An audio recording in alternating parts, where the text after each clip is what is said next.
اس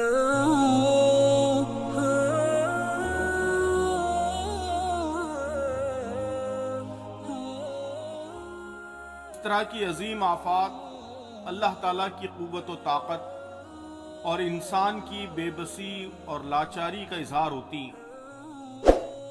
آپ ذرا غور کیجئے کہ 21ویں صدی کا یہ دوسرا دہا انسانی ترقیوں کے عروج کا زمانہ ہے۔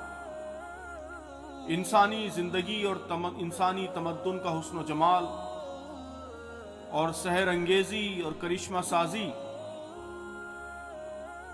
حیرت انگیز بلندیوں کو چھونے لگی تھی۔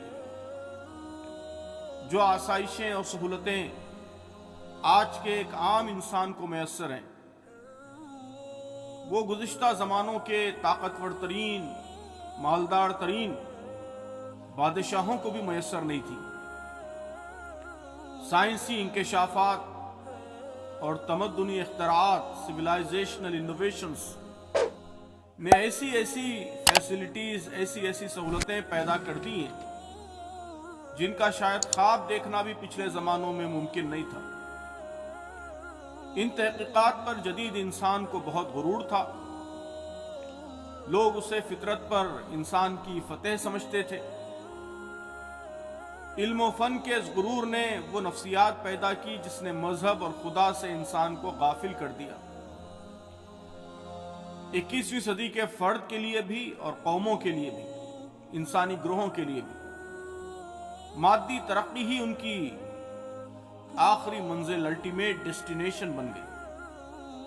ان کی آرزوؤں اور تمناؤں کا اور جدوجہد اور عمل کا واحد مرکز و محور یہ قرار پایا کہ کیسے زیادہ سے زیادہ دولت حاصل کی جائے۔ آپ دیکھیے کہ اس وبا نے انسانی غرور کو چکنا چور کر دیا ہے۔ اسے بتا دیا ہے کہ اس کی ساری ترقیوں کی خدا کی بے پناہ قدرت و طاقت کے سامنے کیا حیثیت ہے۔ قرآن مجید میں کہا گیا ہے کہ لوگوں ایک مثال دی جاتی ہے، غور سے سنو۔ جن معبودوں کو تم خدا کو چھوڑ کر پکارتے ہو وہ سب مل کر ایک مکھی بھی اگر پیدا کرنا چاہیں تو پیدا نہیں کر سکتے۔ اگر مکھی ان سے کوئی چیز چھین لے جائے تو اسے وہ چھڑا بھی نہیں سکتے۔ مدد چاہنے والے بھی کمزور اور جن سے مدد چاہی جاتی ہے وہ بھی کمزور۔ تو اس آیت میں بنیادی طور پر جھوٹے خداؤں کی بے بسی کی طرف اشارہ ہے۔ ہمارے دور کے انسان نے کچھ اور نئے خدا تخلیق کر لیے تھے۔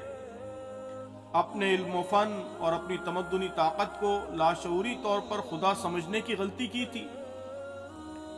ایک چھوٹے سے وائرس کے ذریعے یہ بتا دیا گیا کہ انسانی علم و فن کی کیا حیثیت ہے۔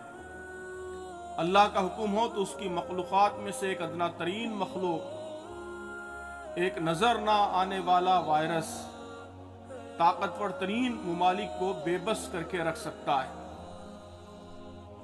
دنیا کے سارے جہاز بیک وقت گراؤنڈ ہو سکتے ہیں، ساری فیکٹریاں ایک ساتھ بند ہو سکتی ہیں، بڑی بڑی کمپنیاں، تعلیمی و تحقیقی ادارے، جگمگاتے شاپنگ مال، پر رونق تفریح گاہیں، عالی شان ایئرپورٹ، پرتعیش ہوٹلیں، یہ سب ایک ساتھ رب کائنات کے ایک ہلکے سے اشارے پر بے جان کھنڈروں میں بدل سکتے ہیں۔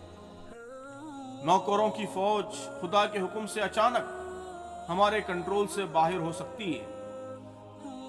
گھر بیٹھے آن لائن آرڈر دے کر من پسند چیزیں منگانے کی سہولت، گاڑی طلب کرنے کی سہولت اور دیگر بہت ساری سہولتیں جو ہمارے زمانے میں انسانی اختراع و ایجاد، انوویشن کا، انٹرپرائز کا کرشمہ سمجھی جاتی تھی، وہ سب اچانک معطل ہو سکتی ہیں اور بڑے سے بڑے آدمی کو، طاقتور سے طاقتور آدمی کو اذیت کا، تنہائی کا اور بے بسی کا عذاب جھیلنا پڑ سکتا ہے۔